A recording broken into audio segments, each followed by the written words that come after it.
ఆకతాయి వేధింపులు ఎంతో ధైర్యంగా ఎదుర్కొని పోలీసుల నిర్లక్ష్యం కారణంగా ఒక యువతి ఆత్మహత్యాయత్నం చేసుకుంది.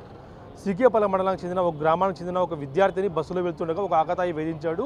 అయితే ఆకతాయి ఎంతో ధైర్యంగా ఎదుర్కొన్న ఆ యువతి పోలీసుల నిర్లక్ష్యం కారణంగా కూడా ఉరి వేసుకుని ఆత్మహత్యాయత్నం చేసే ప్రయత్నం చేసింది. ప్రస్తుతం మనతో మాట్లాడేందుకు అమ్మాయి తల్లి ప్రస్తుతం మనతో ఉంది. అమ్మ, ఏం జరిగింది? బస్సులోను ఎంతో ధైర్యంగా ఆకతాయిని ఎదుర్కొన్న అమ్మాయి ఎందుకు ఉరి వేసుకోవాల్సి వచ్చింది? అదే సార్, ఆ పాప బస్సులో వెళ్ళేటప్పుడు ఒక ఏడు ఫస్ట్ వాడు చెయ్యి ఇట్లా అన్నాడంట సార్, వెనక్కి గుద్దినాడంట. వెనక్కి పడిన తర్వాత మళ్ళీ ఆ పాప లేసి ఒక ఏడు కొడతానే మళ్ళీ వాడు నన్నే కొడతావని ఇష్టం వచ్చినట్లు వాడు కొట్టినాడు సార్. వాడు కొట్టిన తర్వాత ఈ పాప కొట్టినాలే అని ఇంకా ఊరినే మళ్ళీ 2 ఏట్లు 3 ఏట్లు వేసిందాడు సార్. వేసిన తర్వాత మళ్ళీ వాడిని కొడతామని ఇష్టం వచ్చినట్లు వంగబెట్టి మళ్ళీ అయినా కొట్టినాడు సార్. ఆ పాపని కొడతానే సరేలేమని నాకు ఫోన్ చేసింది సార్. ఆ పాప ఫోన్ చేసి, మా నన్ను మీరు కానీ కొట్టలేదు, వాడు ఇష్టం వచ్చినట్లు కొట్టినాడు, ఎట్లా మా అంటే సరేలేమ్మా డాడీకి ఫోన్ చేయని చెప్పినా సార్. నేను ఫోన్ చేయమ్మా అంటే చేసింది. వాళ్ళ డాడీకి ఫోన్ చేసి కంప్లైంట్ ఇమ్మా అన్నాడు. ఇచ్చేకి వెళ్తే వాళ్ళు కంప్లైంట్ తీసుకోవడం లేదు సార్. వాళ్ళు ఏమన్నారు, చెప్పి పంపిస్తాంలేమ్మా, ఆడపిల్లలు కేసు పెట్టకూడదు, మీరు చదువుకునే పిల్లలని పంపించినారు సార్. వాళ్ళు కేసు తీసుకోలేదు సార్. వాళ్ళు వెనక్కి పంపించేసేసినారు ఆ పాపని. వెనక్కి పంపించిన తర్వాత నాకు అవమానమైందని అని సార్ నా కూతురు ఇంటికి వచ్చి ఊరేసుకుంది సార్ ఆ పాప. అంటే పోలీసులు నిర్లక్ష్యం కారణంగా ఎంతో ధైర్యంగా ఎదుర్కొన్న ఆమె అతన్ని ఈ నిర్లక్ష్యం కారణంగా ఇట్లా చేసుకుంది. సార్, ఇట్లా చేసుకుంది సార్. ఆ పాప అవమానమైందని ఇంటికి వచ్చి ఇట్లా ఊరేసుకుంది సార్ ఆ పాప.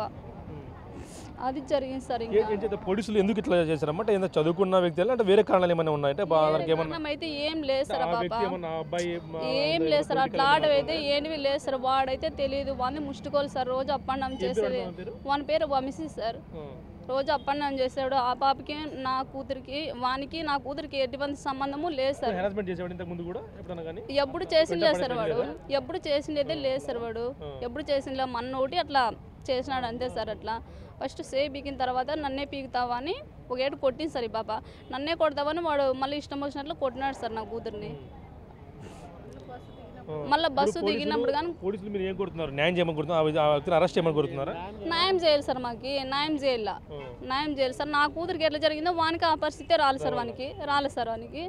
నా కూతురు ఇప్పుడు బతుకుల్లో ఉంది. ఔషధి తెచ్చిస్తారు సార్ నా కూతుర్ని. కూలే సార్ మేము చేసేది. మేము ఇంటి దగ్గర లేం సార్. నేను నా మూడు పని పోయినాం. ఎంతో నమ్మకంగా ఇచ్చారు, ఎవరు ఊహించుకోలేదు సార్. నేను ఏడుస్తున్నారు, చూస్తున్నాం. వాళ్ళ బాధ కూడా చెప్తున్న పరిస్థితి. ఎందుకంటే ఎంతో నమ్మకంగా ఆడకూతుర్ని కాలేజీ కనిపిస్తే ఆమె ధైర్యంగా ఎదుర్కొంది. కానీ పోలీసుల చేతకానితనం వల్ల ఇలా జరిగింది అంటే కూడా వాళ్ళ వాపోతారు. ఇప్పటికైనా ఆ వ్యక్తిని అరెస్ట్ చేసి వాడిని కూడా ఇలా శిక్షించాలంటూ కూడా తల్లిదండ్రులు పోలీసులు కోరుతున్న పరిస్థితి ఉంది. Video Prasad Big TV, Anantapuram నుంచి.